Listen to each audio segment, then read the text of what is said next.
There are many dynamics that happen within the committee level. This is the Committee of Administration, Security Administration.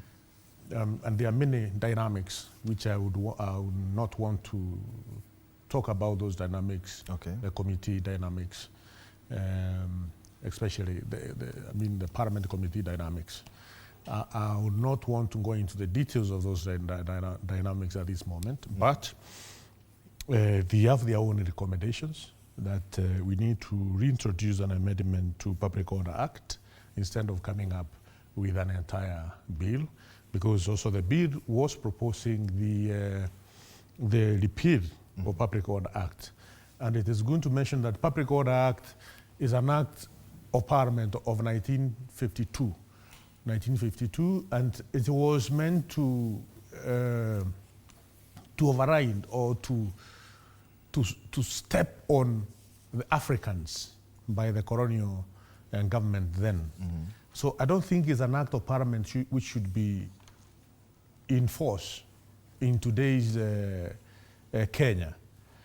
It is completely out of order as far as Constitution 2010 of the Republic of Kenya is concerned. We can't have an act of Parliament of 1952 still in force to the Kenya of today, to the society of today. We need to have a new way of maintaining public safety, public order, in line with Constitution of Kenya 2010. So yes, I respect the opinion of the members of Parliament who sit in this committee, because it has not come to the plenary for further discussions.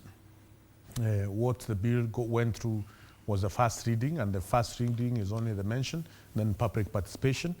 And now it was a committee to bring the bill to for the second reading, which according to the committee, it would not happen.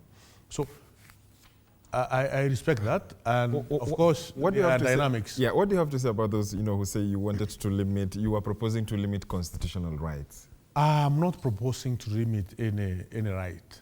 If you read Section 3 of the proposed bill, says that every Kenyan has a right to picket, to demonstrate, to assemble, so long as the right of the other person is also respected.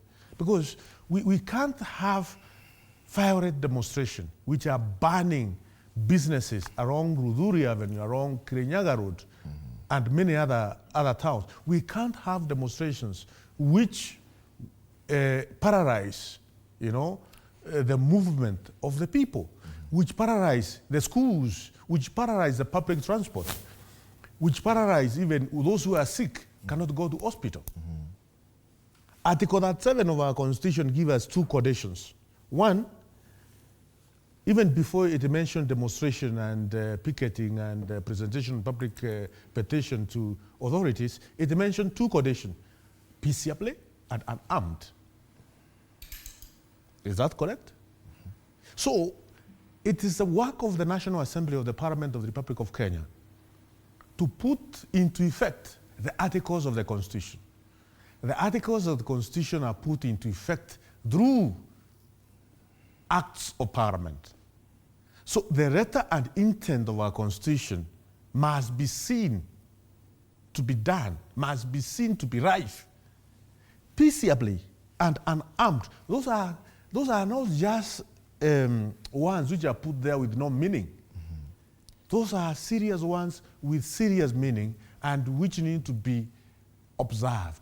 So for those who organize violent demonstration, where people's lives are lost, where property is lost, where businesses are rooted, where cars are vandalized and banned, all those should be held accountable, because that is a provision of our Constitution, Article 37 of our Constitution. I can see the panelists chiming. I think I would like to agree to some extent with the Mheshimiwa that demonstrations should be peaceful.